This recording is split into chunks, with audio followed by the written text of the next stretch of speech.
Assalamualaikum. Hello everyone. Welcome back to my channel Aisha's Gallery. எல்லாரும் எப்படி இருக்கீங்க? அல்ஹம்துலில்லாஹ் நான் ரொம்ப நல்லா இருக்கேன். ப்ளஸ் அது கூட சேர்ந்து செம்ம பிஸியாக இருக்கேன். பிரைடல் ஒர்க் பண்ணிகிட்டு இருக்கிறதுனால பார்த்தீங்கன்னா ஒரு நாள் கூட ஃப்ரீயாகவே இருக்க முடியல. I'm so sorry. நானும் யூடியூப்பில் என்கேஜாக இருக்கணும்னு தான் நினைக்கிறேன், முடியல. இன்ஸ்டாகிராமில் ஓரளவுக்கு பார்த்தீங்கன்னா ரீல்ஸ் ஏதாச்சும் போட்டுட்டு கொஞ்சமாச்சும் உங்கள் கூட கனெக்டில் இருக்கணும்னு நினச்சிட்டு தான் அதிலையாச்சும் போட்டுட்ருக்கேன். ஸோ என்னை நீங்கள் இன்ஸ்டாகிராமில் ஃபாலோ பண்ணலாம், அதை ஃபாலோ பண்ணிக்கோங்க. இந்த வீடியோ என்ன அப்படிங்கிறத நான் சொல்லிடுறேன். ரொம்ப நாளுக்கு அப்புறம் வீடியோ எடுத்தேன் அப்படின்னா இதுதான். இது எடுத்தே பார்த்திங்கன்னா 1.5 மாதத்துக்கு மேலே ஆயிடுச்சு. சும்மா காலையில் கரண்ட்டு போயிடுச்சு, இன்றைக்கி ஃபுல்லாக பவர் ஆஃப் அப்படின்னு சொன்னதுனால டக்குன்னு எங்கேயாச்சும் கிளம்பலான்னு சொல்லிட்டு மார்னிங் பிளான் பண்ணிவிட்டு காஃபியெல்லாம் போட்டு எடுத்துகிட்டு கட்டி சோறு, இறால், முட்டை, உருளைக்கிழங்கு அதெல்லாம் எடுத்துக்கிட்டு 3-in-1 காஃபி, மாம்பழம் இதெல்லாம் பேக் பண்ணிவிட்டு எங்கே போகிறதுன்னு தெரியல, காரில் எடுத்து போட்டாச்சு. அதுக்கப்புறம் தான் யோசிச்சுக்கலாம் அப்படின்னு சொல்லிட்டு அப்படியே கரண்ட் இல்லை, காலையில் போகிறது ஈவினிங் வரைக்கும் வரும் அப்படின்னால இருந்தால் தான் வெளில போகலாம் அப்படின்னு சொல்லிட்டு பிளான் பண்ணியிருந்தோம். பசங்க பால் அது இதுன்னு விளையாடுறதுக்காக எடுத்து எல்லாத்தையும் போட்டுட்டு லோட் பண்ணிவிட்டு கிளம்பியாச்சு.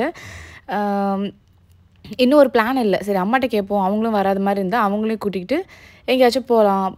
கிளைமேட்டும் நல்லா இருந்ததுனால ஜஸ்ட் எங்கேயாச்சும் உட்காந்து நல்லா சாப்பிட்டுட்டு கொஞ்சம் டைம் ஸ்பெண்ட் பண்ணிட்டு வரலாம் அப்படின்னு சொல்லிட்டு கிளம்பிட்டோம். போகிற வழியில் அம்மாவையும் பிக்கப் பண்ணியாச்சு. அன்றைக்கி சிஸ்டர் காலேஜ் இருந்ததுனால அவள் வரல. ஸோ நாங்கள் எல்லோரும் சேர்ந்து எங்கே போனோங்கிறதுலாம் நீங்கள் கேட்டிங்கன்னா பயந்தே போயிடுவீங்க. மார்க்கெட்டில் நிறைய புது புது ஃபவுண்டேஷனை ட்ரை பண்ணி பார்த்துட்டு எல்லாமே ஃபைனலி ட்ரையாக பேட்சியாக கேக்கியாக வருது அப்படின்னு நினைக்கிறீங்களா? இந்த மாதிரி ஃபவுண்டேஷன் ட்ரை பண்ணாதீங்க. நான் சொல்கிற மாதிரி ஒரு நல்ல மாய்ஸ்சர்டு ஃபவுண்டேஷன் தான் உங்களுக்கு தேவைப்படும். மாமா எர்த்தோட hydra glow full coverage foundation தான் பெஸ்ட்டு சாய்ஸ் நான் ட்ரை பண்ணி பார்த்ததில். இந்த ஃபுல் கவரேஜ் ஃபவுண்டேஷன் நல்லா க்ளோவிங் ஃபினிஷாக ஹை கவரேஜாக மட்டும் இல்லாமல் ஹைட்ரேட்டிங்காக இருக்கும் உங்கள் ஸ்கின் கூட. அண்ட் இதில் பார்த்திங்கன்னா நிறைய நல்ல விஷயங்களும் இருக்குது. இதில் enriched with vitamin C and turmeric மட்டும் இல்லாமல் 3 times இன்ஸ்டன்ட் க்ளோ கொடுக்குது. அண்ட் இன்னொரு சூப்பரான விஷயம் என்ன தெரியுமா, 12 hours ஹைட்ரேட்டிங் ஸ்டேவாக இருக்குது வித் ஹைலோரானிக் ஆசிட். அண்ட் இது mat safe certificate, toxins free, அதனால் நீங்கள் டெய்லி வியராகவும் யூஸ் பண்ணிக்கலாம். அண்ட் இதை யூஸ் பண்ணுறதுக்கு முன்னாடி சூப்பராக ஒரு ப்ரைமரி நான் உங்களுக்கு இன்ட்ரடியூஸ் பண்ண போகிறேன். ஸோ என் ஸ்கின் பார்த்திங்கன்னா நான் ஜஸ்ட் ஒரு ஃபேஸ் வாஷ் பண்ணிவிட்டு மட்டும் வந்திருக்கேன். ஒரு மாய்ஸ்சரைசர் மாமா எர்த்தோட அப்ளை பண்ணியிருக்கேன். அப்புறம் நம்ம மாமா எர்த்தோட க்ளோ போர் பிளரிங் ப்ரைமர் யூஸ் பண்ணியிருக்கேன். ஸோ இது லைட் வெயிட்டாகவும் நான் க்ரீஸியாகவும் இருக்குது. அண்ட் அது மட்டும் இல்லாமல் நம்ம போர்ஸ் எல்லாமே ஈஸியாக பிளர் பண்ணி கவர் பண்ணிடுது. அந்த இம்பர்ஃபெக்ஷன்ஸ் எல்லாமே போயிடுச்சு. ஸோ இதுக்கப்புறம் என்னோட ஸ்கின் டோனுக்கு தகுந்த மாதிரியான ஒரு ஃபவுண்டேஷன் எடுத்திருக்கேன். ஸோ இது நம்மளோட ஹைட்ரா க்ளோ ஃபவுண்டேஷன். நல்லா சாஃப்டாக எப்படி சொல்கிறது, ஸ்கின்னுக்கு போட்டிருக்கதே தெரியாத அளவுக்கு நல்லாயிருக்கு. அண்ட் ஃபுல் கவரேஜ் கொடுக்குது. நீங்கள் லைட்டாக எடுத்தாலே உங்களுக்கு நல்ல ஒரு பில்டப் கவரேஜும் கிடைக்குது. வாவ், இப்போ எப்படி பிரைட்டாக இருக்குது இல்லையா? இதுதான் என்னோட கம்ப்ளீட் லுக். ஜஸ்ட் நான் கொஞ்சமாக தான் ஃபவுண்டேஷன் அப்ளை பண்ணேன். அதுக்கப்புறம் ஒரு பவுடர், காம்பேக்ட் பவுடர் போட்டு ஃபேஸை செட் பண்ணியாச்சு. அதுக்கப்புறம் பார்த்தீங்கன்னா கொஞ்சம் காஜல், ஐலைனர், லிப்ஸ்டிக் மட்டும் தான் போட்டிருக்கேன். ரொம்ப ரொம்ப சிம்பிளாக சட்டிலாக போடும் போதே இந்த மேக்கப் நல்லா இருக்குது. அண்ட் இது ட்ரான்ஸ்ஃபர் ப்ரூஃபாகவும் இருக்குது, கையில் கொஞ்சம் கூட ஒட்டவே இல்லை. ஸோ இந்த மாதிரியான மாமா எர்த்தோட ஃபவுண்டேஷன்ஸ் நீங்கள் வாங்கணும் அப்படின்னா கண்டிப்பாக மாமா எர்த்தோட டைரக்ட் ஆப் இருக்குது, வெப்சைட் இருக்குது, நைக்கா, அமேசான், பர்பிள் அண்ட் ஃப்ளிப்கார்ட்டில் கூட இவங்க ப்ராடக்ட் அவைலபிளாக இருக்குது. அது மட்டும் இல்லை, என்னோட கூப்பன் கோட் ஐஷாஸ் 2024 இதை நீங்கள் யூஸ் பண்ணும்போது 20% டிஸ்கவுண்ட்டும் கிடைக்கிது. ஸோ அதையும் விட்டுறாதீங்க, மறக்காமல் செக் பண்ணி வாங்கிக்கோங்க. அண்ட் இன்னொரு விஷயம், இது ஆன்லைன் ஸ்டோரில் இல்லை, ஆஃப்லைன் ஸ்டோர்லேயும் அவைலபிள் இருக்குது. ஆஃப்லைனில் எங்கே நீங்கள் மாமா எர்த் ப்ராடக்ட் பார்த்தாலும் எனக்கு கமெண்ட் பண்ணுங்கள். இது ஒரு இந்தியன் பிராண்ட் அண்ட் பிளாஸ்டிக் பாசிட்டிவும் கூட. அண்ட் இவங்களோட எய்ம் பார்த்தீங்கன்னா பை 2025 1 million ட்ரீ பிளான் பண்ணணும் தான். நீங்கள் வாங்கும்போது ஒவ்வொரு ப்ராடக்ட்டுக்கும் ஒவ்வொரு ட்ரீ பிளான் பண்ணுறாங்க. ஸோ மறக்காமல் நெக்ஸ்ட் டைம் மாமா எர்த் ப்ராடக்ட் எங்கே பார்த்தாலும் எனக்கு சொல்கிறீங்களா? பாய். போய் ஒரு 5 minutes கூட ஆகாது, டக்குன்னு ரோட்டில் அப்படியே நின்னாச்சு. தேங்காய் பூ எப்போதுமே இந்த கார்னரில் விற்பாங்க. பிஎஸ்ஆர் டைல்ஸ்க்கு இருக்கும் இல்லையா, அந்த ரவுண்டானா இல்லை, அங்கே ஒரு டேர்னிங் இருக்கும். என்ன சொல், நாகூர் போகிற வழியில் சக்தி கல்யாண மண்டபமா இல்லை இது என்ன கல்யாண மண்டபம்னு தெரியல, அதுக்கு ஆப்போசிட்டில் அங்கே எப்போதுமே கரும்பு ஜூஸும் இந்த தேங்காயும் இருக்கும். ரொம்ப ரொம்ப ரொம்ப நல்லாயிருக்கும். அண்ட் இந்த தேங்காய் நிறைய பெனிஃபிட்ஸ் இருக்கிறதுனால எப்போ அந்த சைட் போனாலுமே பார்த்திங்கன்னா வாங்கிட்டு நாட்டு சக்கரை போட்டு கொடுப்பாங்க. அதை ஒரு கேரி பேக்கில் போட்டுட்டு போகிற வழியில் சாப்பிட்டுக்கிட்டே போகிறது. ஸோ அன்றைக்குமே பார்த்திங்கன்னா அந்த மாதிரி கட் பண்ணி ஒரு கேரி பேக் போட்டு சாப்பிட்டுட்டே போயிடலான்னு. ப்ளஸ் ஏறின 10 நிமிஷத்துலேயே ஒரு ஜூஸையும் குடிச்சாச்சு. இந்தி இருக்கும்போது பார்த்திங்கன்னா அடிக்கடி வெளில போகிறது, ஏதாச்சும் எக்ஸ்ப்ளோர் பண்ணுறது, வீட்டிலே இருக்கவே மாட்டோம், ரொம்ப ரொம்ப கம்மி. அண்ட் இந்த டைம் பார்த்திங்கன்னா ப்ரைடல் ஒர்க்குக்காக நிறைய பேர் வந்து கமெண்ட்ஸில் வந்து கேட்டே போட்டிங்க, உங்கள் ஹஸ்பண்ட் வந்து குவைத்லேருந்து கொஞ்சம் ரெஸ்ட் எடுக்கிறதுக்கு இந்தியா வந்திருந்தா அவரை விடாமல் டிரைவர் மாதிரி யூஸ் பண்ணுறியம்மா அப்படிங்கிற மாதிரி தான் இருந்தது. ஸோ அவங்களுக்கும் வந்து இந்த 1.5 மாதத்தில் வந்து டைமே கிடையாது. ஒரு கரெக்டாக ப்ராப்பராக தூங்கணும், எந்திரிச்சோம், அந்த மாதிரி எதுவுமே இல்லாமல் தான் வந்து அவ்வளோ டைட்டாக போயிட்டு இருந்துச்சு. ஸோ இதுக்கப்புறம் வந்து ப்ராப்பராக வீடியோ போடுறதுக்காக நான் வந்து ட்ரை பண்ணுறேன் இன்ஷா அல்லாஹ். ஸோ இசான் வந்து பார்த்திங்கன்னா கரும்பு ஜூஸ் பிடிக்காது. ஸோ அதனால் அவன் கிர்னி கேட்டிருந்தான்னு சொல்லிட்டு கிர்னி ஜூஸ் வாங்கி கொடுத்தாச்சு.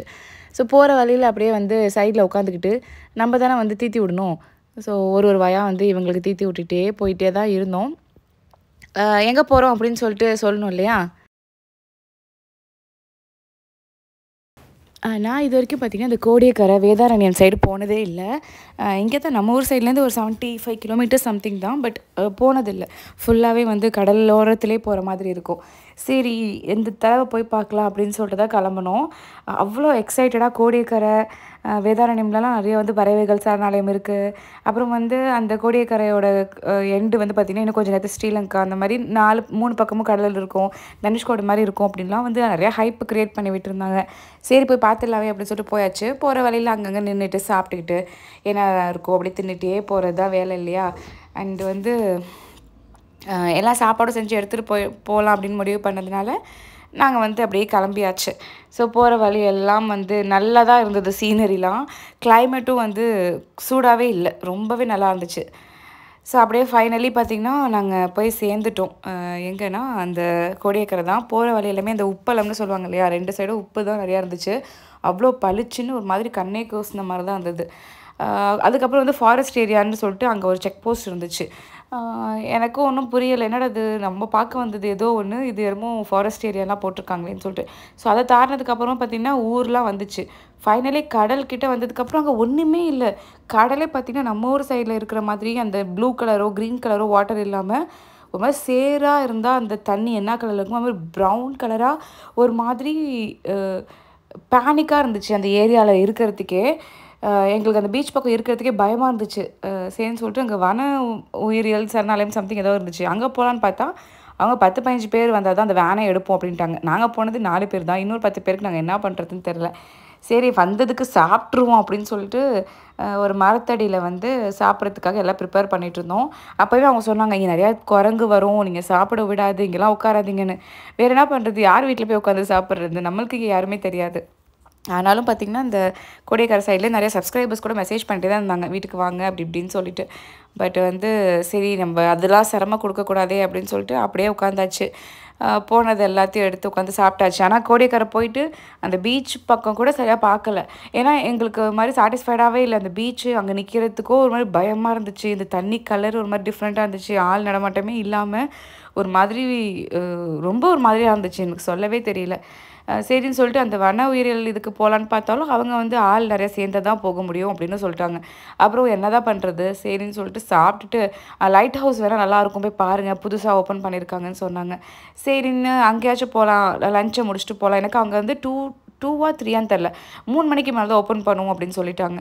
ஸோ சாப்பிட்டுட்டே இருக்கும்போது கெஸ்ட்டு வந்தாங்க பாருங்கள், எல்லாத்தையும் அங்கங்கே போட்டுட்டு நான் ஒரு பக்கம் ஓடிட்டேன். மாம்பழத்தெல்லாம் அழகாக உட்காந்து சாப்பிட்டுட்டு இருந்துச்சு இந்த குரங்கு எல்லாம். கார் உள்ளாக்க பசங்க பாருங்கள் அவ்வளோ பயந்துட்டு உள்ளாக்க உட்காந்துட்டாங்க. ஸோ ஃபைனலி பார்த்திங்கன்னா 3 மணி ஆனதுக்கப்புறமா இந்த இதுக்கு பேர்னா லைட் ஹவுஸ்க்கு வரலான்னு சொல்லிட்டு வந்திருந்தோம். லைட் ஹவுஸ் ஃபுல்லாகவே நல்லா இருந்தது, நல்லா மெயின்டைன் பண்ணிகிட்டு இருந்தாங்க. அப்புறம் லைட் ஹவுஸில் போயிட்டு கொஞ்சம் நேரம் அட்டண்டன்ஸை போட்டுட்டு ஸோ கோடியக்கரைக்கு போனால் 3 to 6 வந்து இதில் ஓப்பன் பண்ணி வச்சுருந்தாங்க. டிக்கெட் வந்து per பர்சனுக்கு வந்து 10 rupees. ஸோ டிக்கெட் எடுத்துகிட்டு நாங்கள் 4 பேர் மட்டும்தான் போனோம். ஆனால் ஸ்டெப்ஸ் பார்த்திங்கன்னா எவ்வளோ ஸ்டெப்ஸ் இருந்துச்சு, 5500 சாவிச்சிருவேன். 200க்கு மேலே நினைக்கிறேன். அதில் ஒருத்தவங்க கவுண்ட் பண்ணி அதில் எழுதிட்டே போயிட்டு இருந்தாங்க, அதையும் நாங்கள் பார்த்துட்டே போனோம். பட் ரொம்ப நேரம் ஏறி ஃபைனலி வந்து டெஸ்டினேஷன் ரீச் பண்ணியாச்சு. ஏறுறதுக்கு தான் கஷ்டமாக இருந்துச்சு, பட் அங்கே போனதுக்கப்புறமா ஒரு சாட்டிஸ்ஃபையான ஒரு வியூ இருந்தது. ஏற கஷ்டமாக இருந்துச்சுன்னா கண்டிப்பாக அந்த சைட் ட்ரை பண்ணிடாதீங்க. பட் நல்லாயிருக்கும் அந்த வியூ. நம்ம ஊர் சைடில் இருக்கிற அந்த லைட் ஹவுஸ் எல்லாம் விட இது ரொம்ப ரொம்ப ஹைட்டாக இருந்தது. ஃபைனலி பார்த்திங்கன்னா மேலே ஏறியாச்சு. இந்த மாதிரி ஒரு காற்றை வந்து நான் பார்த்ததே கிடையாது. நான் ஸ்டாப்பாக சூப்பராக இருந்தது. அண்ட் எங்களை மாதிரி இன்னும் கொஞ்சம் நிறைய ஃபேமிலிஸும் வந்திருந்தாங்க. ஸோ அங்கேருந்து பார்க்கும்போது சுற்றி எங்கே பார்த்தாலும் வந்து என்ன இருந்துச்சு, தண்ணி இருந்தது. நாங்கள் தான் நடுவில் இருந்த மாதிரி இருந்துச்சு. இசான் நைஃபா செம்ம எக்ஸைட்டடாக மேலே ஏறி அதை எக்ஸ்ப்ளோர் பண்ணுறதுக்காக. எனக்கு அவங்க கூட்டிகிட்டு வந்து வேறு எதையுமே காமிக்கவே இல்லை. இந்த லைட் ஹவுஸை மட்டும் தான் அவங்களுக்கு காமிச்சோம். வேறு எதுவுமே வந்து பசங்களை என்டர்டெயின் பண்ணுறதுக்கு அங்கே ஒன்றுமே இல்லை. ஸோ மேலேருந்து பார்க்குற வியூ தான் இது. ரொம்ப நல்லா இருந்துச்சு. கண்டிப்பாக கோடியக்கரை போனால் பீச் நல்லாயிருக்கும், அந்த பூங்கா நல்லாயிருக்கும் நான் சொல்ல மாட்டேன். லைட் ஹவுஸ் கண்டிப்பாக போய் பார்க்கலாம். ஆனால் 75 கிலோமீட்டர்ஸ் போனது இந்த லைட் ஹவுஸ் பார்க்குறதுக்கான்னு கேட்டாக்கா அது கொஞ்சம் கஷ்டமாக தான் இருந்துச்சு. நாங்கள் நிறையா எக்ஸ்பெக்ட் பண்ணி போனோம், நிறையா வந்து பறவைகள்லாம் வரும் அப்படின்னு சொல்லிட்டு. ஆனால் சீசன் டைமில் வந்து இந்த ஏரியா நல்லா இருக்கும் அப்படின்னு தான் அங்கே உள்ளவங்க சொன்னாங்க. பட் நாங்கள் ஆஃப் சீசன் போனதுனால ஏதோ போனதுக்கு ஒரு ரவுண்டு ஏதோ 1 டேயில் வந்து அங்கே எங்கள் ஊர் பவர் ஷட் ஆஃப் ஆனதுனால இங்கே வந்துட்டு பார்த்துட்டு போன மாதிரி தான் இருந்துச்சு. செம்ம காற்று, நல்லா இருந்தது.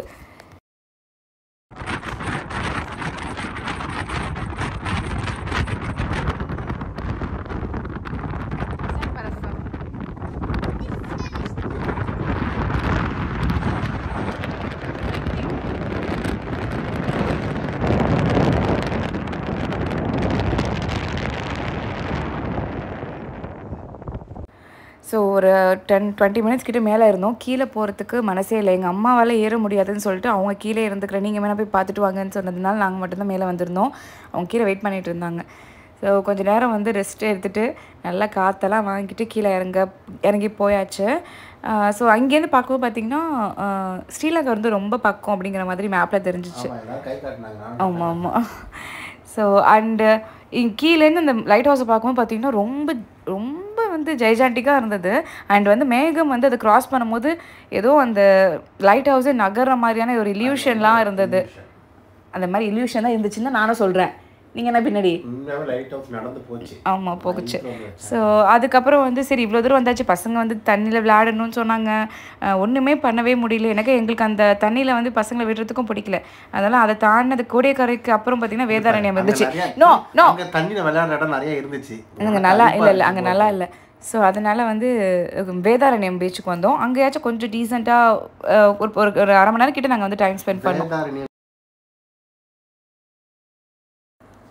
காஃபி 3 ஒன்று எடுத்துகிட்டு போனோம் இல்லையா, ஸோ அதையும் குடிச்சிட்டு பசங்களை கொஞ்சம் நேரம் ஒரு 1/2 அன் ஹவர் கிட்டே அங்கேயே விளையாட விட்டுட்டு அந்த பீச் கூட பார்த்திங்கன்னா கொஞ்சம் மக்கள் வந்துட்டு போய்கிட்டு பார்க்லாம் இருந்துச்சு.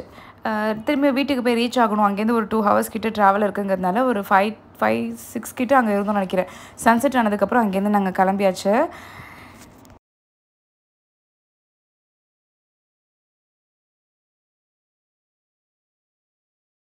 ரொம்ப ஆசையாக கிளம்புன ட்ரிப் வந்து இந்த மாதிரி எண்ட் ஆகும்னு நினைக்கவே இல்லை. ஏன்னா நாங்கள் எதிர்பார்த்த எதுவுமே இந்த ட்ரிப்பில் இல்லவே இல்லை. ஸோ நெக்ஸ்ட்டு கண்டிப்பாக ஒரு வீடியோவில் சந்திக்கலாமா? பாய், அஸ்ஸலாமு அலைக்கும்.